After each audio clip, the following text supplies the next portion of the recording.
This is Rabbi Yehuda Levin in our third video on the subject of why Shmuely Boteach is a misrepresentation of Orthodox Judaism. He's outside our camp and he doesn't deserve to be honored or to appear at Orthodox Jewish functions as a speaker. As I was saying in my last video, Boteach uses a fallacious, ignorant argument that because it says in Holy Writ many things are an abomination, that proves that homosexuality is not something very, very terrible. And in the debate on the Alan Combs program, the second Combs program, I had accused him of lifting this argument from militant homosexuals who have everybody in the world becoming homosexuals, every important biblical figure, because of their preoccupation with their reproductive organs and their willingness to change religion to suit their deviant purposes.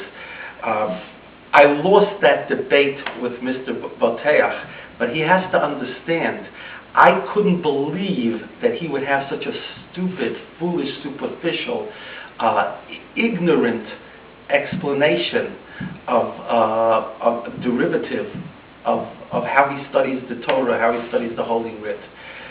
And that's why I had to apologize to him, because he in fact is so into this pro-homosexual mindset that he was the one who came up with this idea that is now utilized by thousands, if not millions, of homosexuals as a rationalization. So this is why the rabbis say, Megala ponim b'Torah shelo k'halacha. When somebody has an explanation in Torah that's antithetical to Torah values, how dangerous it is. Here's just another example. In our debate, I quoted something from the Recanati. The Recanati is a medieval commentary, and I quoted something that disagreed with the whole way he views homosexuality, Shmuely Boteach. He jumps up and he says, Alan, did you hear what he's saying? Alan says, no, what? He says, Alan, if I were to say the first president of the United States were George Washington, that would be a ridiculous mispronunciation. This is the greatest scholar in the last 1,000 years, perhaps, says Boteach.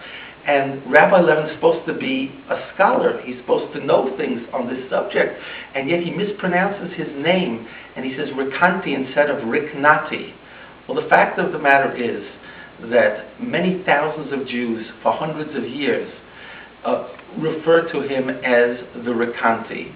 So again, even a thing like this, Boteach is not familiar with. There are those who call him Riknati, there are those who call him Recanati, just like there are different pronunciations of Abarbanel. But when I'm making an important point about how terrible this homosexual network is, and the best he can do is pronunciation, it again proves his superficiality. Again, it's like fertilizer.